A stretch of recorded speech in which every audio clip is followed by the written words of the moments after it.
अहो, हे काय तुम्ही पण कमाल करता. लग्न आपल्या मुलाचे आहे, पण तुम्हीच एखाद्या नवरदेवाप्रमाणे तयार होत आहात. कुसुमताई आपल्या पतीला जयवंतरावांना आरशासमोर तयार होताना पाहून चेष्टेने म्हणाल्या.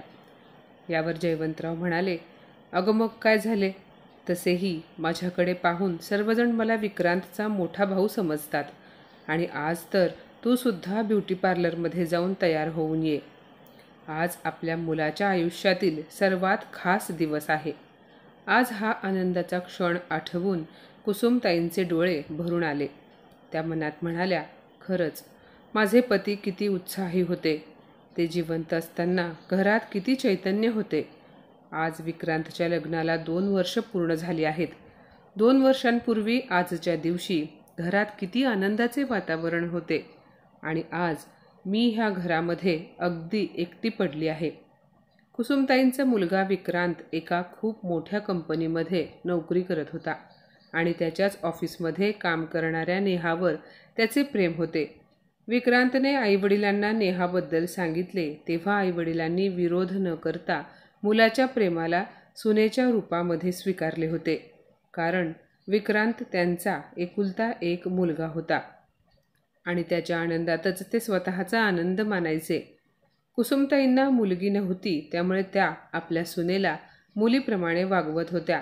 पण सुनेच्या डोक्यात काहीतरी वेगळेच चालू होते.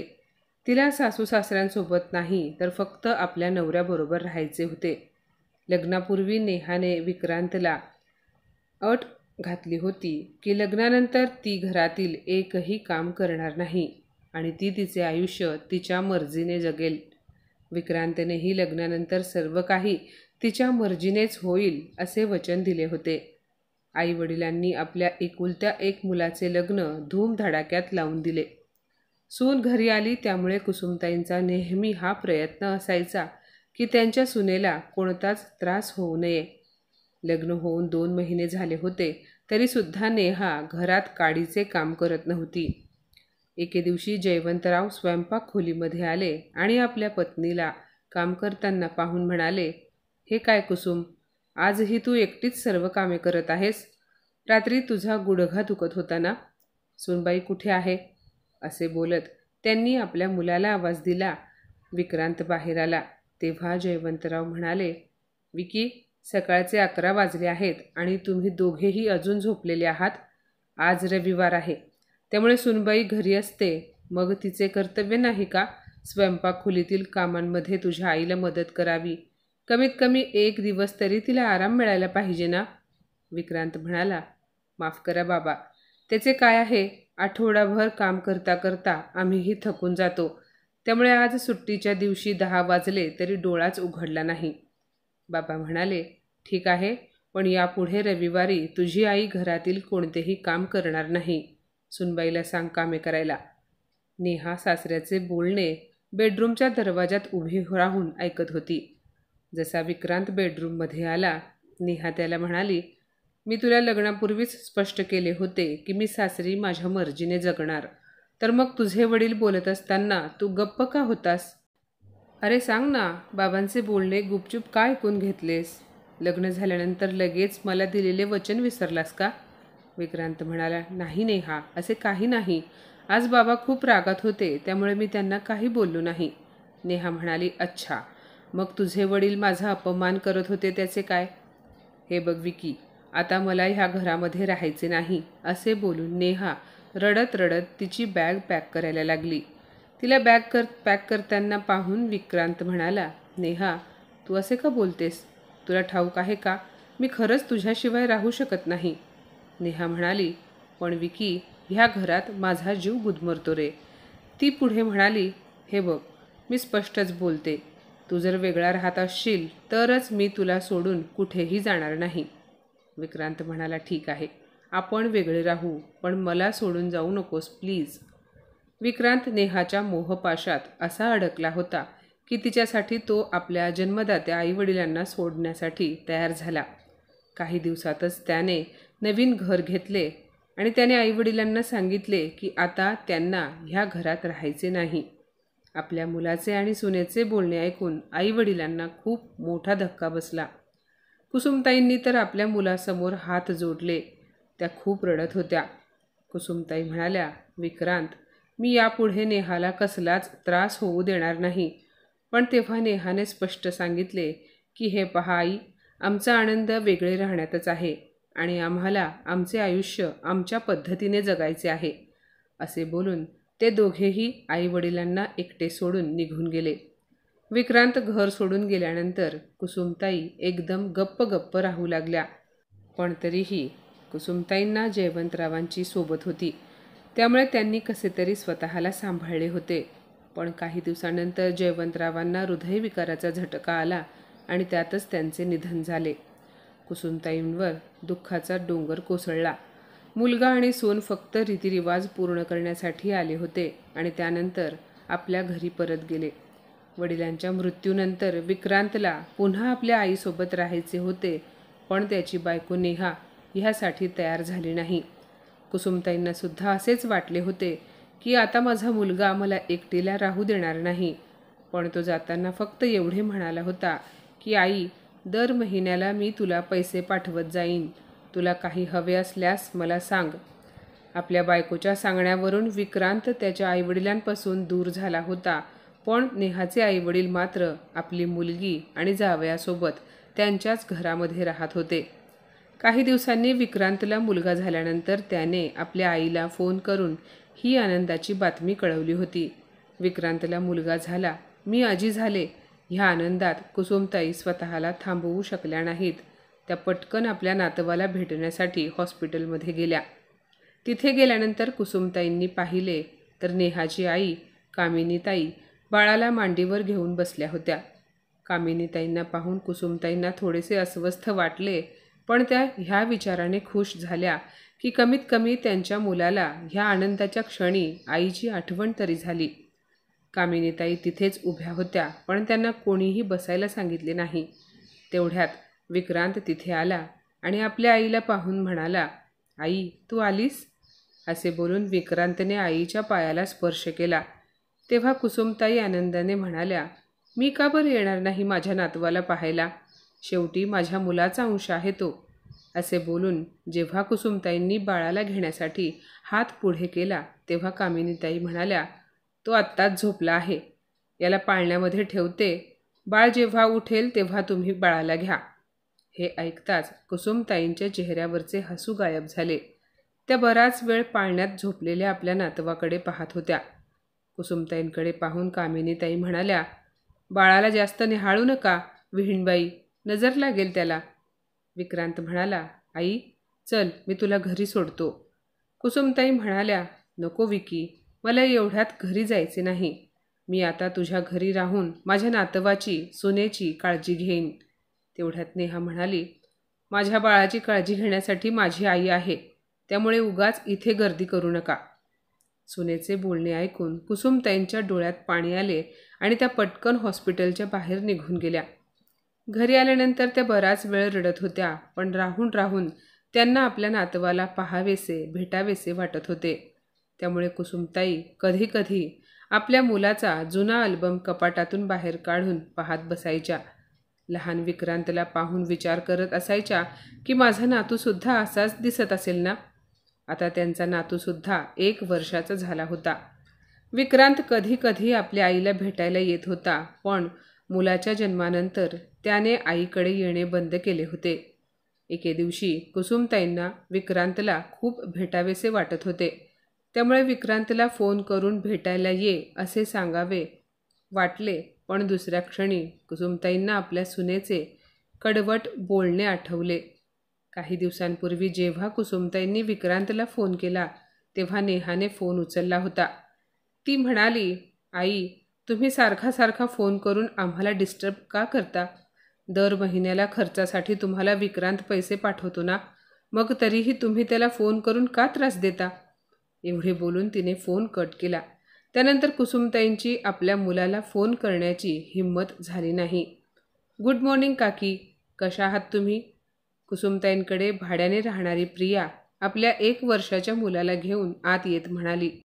जयवंतरावांच्या मृत्यूनंतर कुसुमताईंनी आपल्या घराचा वरचा मजला भाड्याने दिला होता. आणि प्रियासुद्धा कुसुमताईंसोबत मैत्रिणीप्रमाणे राहायची. प्रियाला कुसुमताईंचे उदासीचे कारण ठाऊक होते, त्यामुळे सकाळचे काम झाल्यानंतर काही वेळासाठी ती कुसुमताईंना भेटायला यायची. घरात येताच प्रियाचा मुलगा ओम कुसुमताईंकडे दुडू धावत गेला. त्याला पाहून कुसुमताईंनी डोळ्यातील अश्रू पुसले आणि त्या बाळाला खेळवू लागल्या. प्रिया म्हणाली, हे काय काकी, तुम्ही पुन्हा उदास झालात? असे तर नाही ना चालणार. मान्य आहे की जीवनात नात्यांना खूप महत्त्व आहे, पण याचा अर्थ असा तर नाही ना की आपण जुन्या गोष्टी आठवून जगायचेच सोडून द्यावे. कुसुमताई म्हणाल्या, मला ठाऊक आहे बाळा, पण एकटी असताना डोक्यामध्ये नको नको ते विचार येतात. प्रिया म्हणाली, मग काकी, मी तर म्हणते तुम्ही आता स्वतःला बिझी ठेवायला सुरुवात करा आणि ते काम करा ज्यामुळे तुम्हाला चांगले वाटते. प्रियाचे बोलणे ऐकून कुसुमताई काहीशा विचारात पडल्या. तेव्हा प्रिया म्हणाली, बरं काकी, मला एक सांगा, इथे जवळपास एखादे पाळणा घर आहे का? कारण आता मी लवकरच ऑफिस जॉईन करणार आहे, पण ओमला सोडून तर जाऊ शकत नाही ना, त्यामुळे मी ऑफिसला जाताना ओमला पाळणा घरात सोडू शकेन. प्रियाचे बोलणे ऐकून कुसुमताई म्हणाल्या, अगं मग यामध्ये टेन्शन घेण्यासारखे काय आहे? ऑफिसला जाताना तू ओमला माझ्याकडे सोडून जात जा, त्याला मी सांभाळेन आणि त्याच्यामुळे माझेही मन लागेल. तसेही मला लहान मुलांची सोबत खूप आवडते. असे बोलताना त्यांना आपल्या नातवाची आठवण आली आणि त्यांच्या डोळ्यात पुन्हा पाणी आले. प्रिया म्हणाली, काकी, जर असे असेल तर मग तुम्हीच घरामध्ये पाळणा घर का सुरू करत नाही? तुम्ही पाळणा घर सुरू केले तर तुमचे मन लागेल आणि मग डोक्यामध्ये दुसरे कोणतेही विचार येणार नाहीत. प्रियाचे बोलणे ऐकून कुसुमताईंच्या चेहऱ्यावर हास्य उमटले. त्या म्हणाल्या, प्रिया, असा विचार तर मी कधी केला नव्हता, पण काय काकी? प्रियाने विचारले. कुसुमताई म्हणाल्या, पण बाळा, ह्या वयामध्ये कोणतेही काम सुरू करायचे म्हणजे सोपे नाही. प्रिया म्हणाली, अहो काकी, वय ही एक फक्त संख्या असते, बाकी काही नाही. आपल्याकडे फक्त जगण्याची उमेद असली पाहिजे. काकी, स्वतःला म्हातारे समजणे सोडून द्या. आणखी खूप आयुष्य बाकी आहे. उलट मी तर म्हणते की आता नवीन वर्ष सुरू होत आहे, तर ह्या नव्या वर्षामध्ये तुम्ही स्वतःच्या जगण्यात काहीतरी नवेपणा आणा. प्रियाच्या बोलण्याने कुसुमताईंच्या मनामध्ये एक नवीन ऊर्जा संचारली होती. प्रिया पुन्हा म्हणाली, अच्छा काकी, नवीन वर्षामुळे लक्षात आले की आपण उद्या संध्याकाळी न्यू इयरची पार्टी साजरी करायची का? काकी, तुम्हाला तर ठाऊकच आहे, माझा नवरा तर त्यांच्या कामासाठी बाहेरगावी गेले आहेत, पण आपण तर न्यू इयर सेलिब्रेट करू शकतो ना. आपण रात्री डिनर बाहेरून मागवू आणि टीव्हीवर एक मस्त फिल्म पाहत नवीन वर्षाचे स्वागत करू. प्रिया एवढे आपल्यापणाने बोलली, त्यामुळे कुसुमताई तिला नकार देऊ शकल्या नाहीत. तिकडे विक्रांतचा एक जवळचा मित्र संजय, जो त्याच्यासोबत ऑफिसमध्ये काम करत होता, त्याने सुद्धा नवीन वर्षाच्या निमित्ताने त्याच्या घरी एक छोटीशी डिनर पार्टी ठेवली होती. त्याने पार्टीला विक्रांत आणि नेहाला सुद्धा बोलावले होते. सोनूला आजीजवळ सोडून ते दोघे पार्टीला निघून गेले. पण संजयच्या घरी गेल्यानंतर विक्रांतने तिथे जे काही पाहिले ते पाहून त्याला स्वतःची लाज वाटू लागली. राहून राहून त्याच्या डोळ्यांसमोर आपल्या आईवडिलांचा चेहरा येत होता. डोक्यामध्ये खूप सारे विचार येत होते. घरी आल्यानंतर त्याने पूर्ण रात्र जागून काढली. दुसऱ्या दिवशी सकाळी जेव्हा नेहा झोपेतून उठली तेव्हा विक्रांत तिला म्हणाला, नेहा, आता सोनू 1 वर्षाचा झाला आहे आणि मला असे वाटते की तू सुद्धा आता नोकरी जॉईन केली पाहिजेस. तू बघ ना, इथे कमावणारा मी फक्त एकटा आहे आणि खाणारे अनेक जण आहेत. मग मला सांग, अशा परिस्थितीमध्ये माझ्या एकट्याच्या पगारावर घर कसे चालेल? सर्वात महत्त्वाचे म्हणजे आता आपल्याला सोनूच्या भविष्याचा विचार केला पाहिजे. तेव्हा नेहा म्हणाली, विक्रांत, जर तुला खर्च जास्त होत असेल तर तू तुझ्या आईला पैसे पाठवणे बंद कर. तसेही दर महिन्याला तू तुझ्या आईला खूप पैसे पाठवतोस. मला वाटते एकट्या बाईला तेवढे पैसे लागत नसतील, त्यांच्याकडे काही पैसे शिल्लक राहत असतील. त्यामुळे जर तू 1-2 महिने पैसे पाठवले नाहीस तरी देखील आई आरामात राहू शकतील. बायकोचे बोलणे ऐकून विक्रांत म्हणाला, वा, हे मात्र बरोबर बोललीस. इकडे मी तुला वाटेल तितके पैसे द्यायचे, वरून तुझ्या आईवडिलांना सुद्धा सांभाळायचे, आणि मी दरमहा माझ्या आईला जे थोडेफार पैसे पाठवतो ते पैसे बंद करायचे. हे ऐकून नेहा भुवया उंचावत म्हणाली, नक्की तुला काय म्हणायचे आहे विक्रांत? म्हणजे याचा अर्थ माझे आईवडील तुला भार वाटतात का? विक्रांत म्हणाला, मला तुझे आईवडील भार वाटत नाहीत, पण नेहा, विचार करण्यासारखी गोष्ट आहे की आईवडिलांनी आपल्या मुलीच्या सासरी किती दिवस राहायला हवे हे त्यांना देखील समजले पाहिजे. अगं, आपले सुद्धा काही आयुष्य आहे की नाही? विक्रांतचे बोलणे त्याच्या सासू सासऱ्यांनी ऐकले होते. आपल्या आईवडिलांबद्दल विक्रांतच्या तोंडून असे शब्द ऐकताच नेहाला राग आला. ती म्हणाली, विक्रांत, जर तू म्हणत असशील तर मी नोकरी जॉईन करते, पण माझे मम्मी पप्पा इथून कुठेही जाणार नाहीत. अरे, माझ्याशिवाय त्यांना कोण आहे? नेहाचे बोलणे ऐकून विक्रांतला राग आला. सकाळी सकाळी घरात वाद झाल्यामुळे विक्रांत न खाता पिता तयार होऊन ऑफिसला निघून गेला. ऑफिसच्या कामांमध्ये सुद्धा विक्रांतचे मन लागत नव्हते. लंच टाईम झाला तेव्हा सर्वजण एकत्र बसून जेवण करत होते, पण विक्रांत एकटाच काहीतरी विचार करत शांत बसला होता. त्याची अशी अवस्था पाहून संजय त्याच्याजवळ गेला आणि म्हणाला, अरे विक्रांत, आज तू टिफिन आणले नाहीस का? विक्रांत म्हणाला, संजय, मला तुझ्याशी खूप महत्त्वाचे बोलायचे आहे. संजय त्याच्याजवळ बसला तेव्हा विक्रांत म्हणाला, संजय, काल जेव्हा मी तुझ्या घरी आलो होतो तेव्हा मला हे पाहून खूप चांगले वाटले की तू तुझ्या आईवडिलांची खूप काळजी घेतोस. तुझ्या मनामध्ये तुझ्या आईबाबांबद्दल किती प्रेम आणि इज्जत आहे. आणि घरी एवढी पाहुणी मंडळी आलेली असताना सुद्धा वहिनी त्यांच्या खाण्यापिण्यापासून औषधांपर्यंत पूर्ण लक्ष देत होत्या. अरे, जिथे इतर लोक आपल्या आईवडिलांना विसरून न्यू इयर सेलिब्रेट करण्यासाठी बाहेर जातात, तिथे तुम्ही लोक आपल्या घरामध्ये आपले आईवडील, नातेवाईक आणि मित्रांसोबत न्यू इयर सेलिब्रेट करत होतात. खरे सांगू का संजय, जेव्हापासून मी तुझ्या घरून आलो आहे मला स्वतःची लाज वाटत आहे. माझ्या बायकोच्या वेगळे राहण्याच्या हट्टामुळे मी माझ्या आईवडिलांना गमावून बसलो. माझ्या वडिलांच्या मृत्यूनंतर सुद्धा माझी आई एकटी राहते आहे आणि माझ्या घरी माझे सासू सासरे आपल्या मुलाला सोनेला सोडून माझ्या घरामध्ये राहत आहेत. संजय विक्रांतचे बोलणे ऐकून चकित झाला. तो म्हणाला, तुला आणि नेहा वहिनीला समजायला हवे होते. विक्रांत म्हणाला, मी खूप प्रयत्न केला होता, पण तिच्या डोक्यात वेगळेच राहण्याचे भूत सवार झाले होते. अरे, ती ऐकायलाच तयार होत नव्हती. पण हे मला नंतर ठाऊक झाले की ह्यामागे तिच्या आईवडिलांचा हात आहे. त्यांनी काहीही सांगून नेहाचे कान भरले होते. त्यांनी नेहाच्या मनामध्ये माझ्या आईवडिलांविरुद्ध आधीच विष कालवले होते. म्हणजे त्यांची मुलगी आपल्या सासूसासऱ्यांपासून वेगळी होऊन आईवडिलांसोबत राहू शकेल. आपला मुलगा आणि सुनेसोबत त्यांचे अजिबात पटत नाही, त्यामुळे ते दोघेही आमच्या घरामध्ये येऊन राहत आहेत. आणि जर मी काही बोलायला गेलो तर नेहा माझ्याशी वाद घालते. संजय म्हणाला, विक्रांत, मला सांग, तुला तुझ्या आईसोबत राहावे असे वाटत नाही का?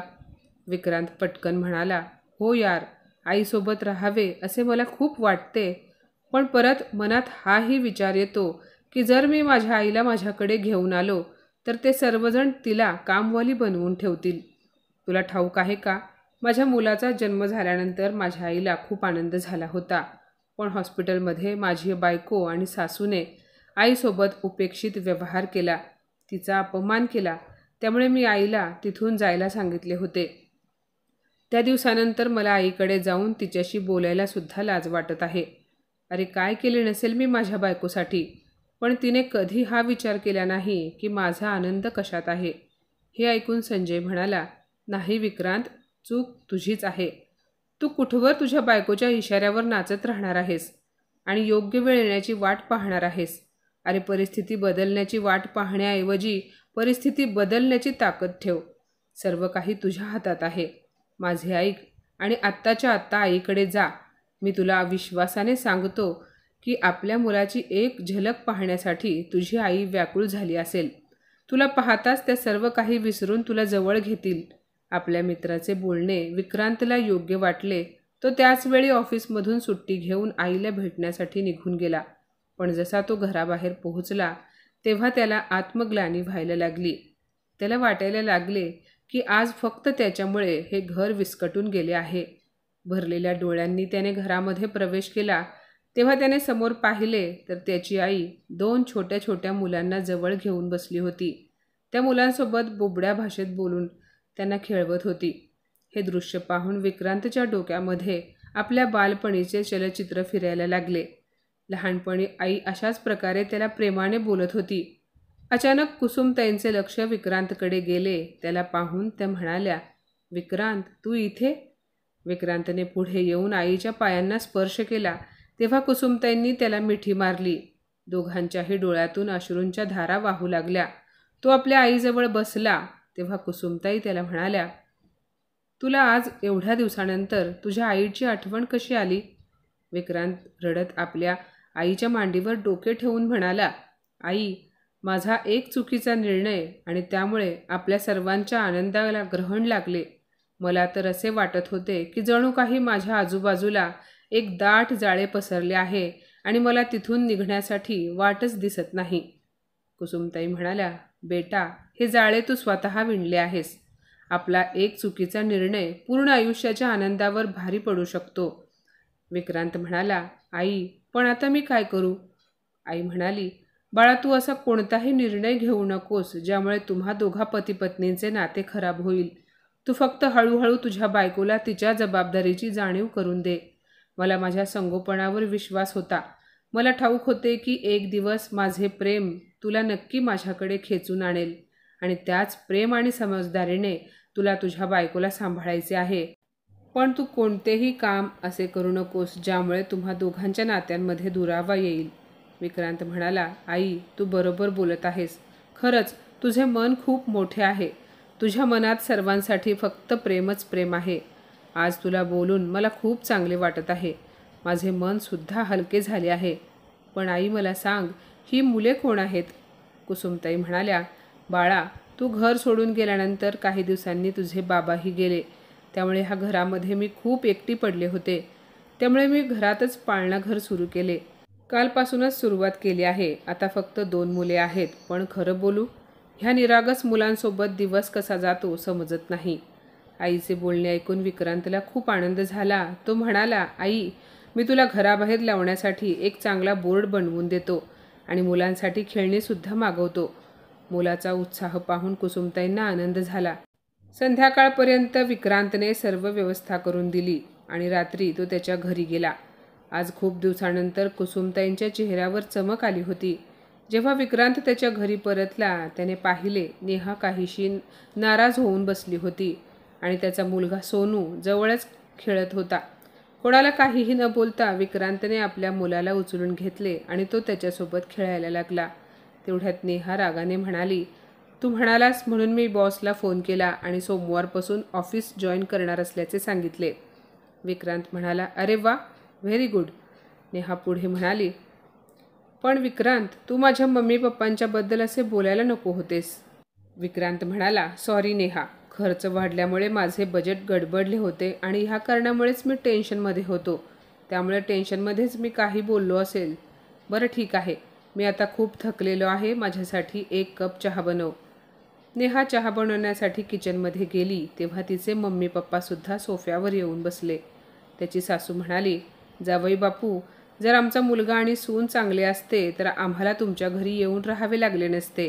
आम्हाला सून काही चांगली मिळाली नाही आणि त्यामुळेच आम्ही इथे मुलीच्या भरवशावर आलो आहोत.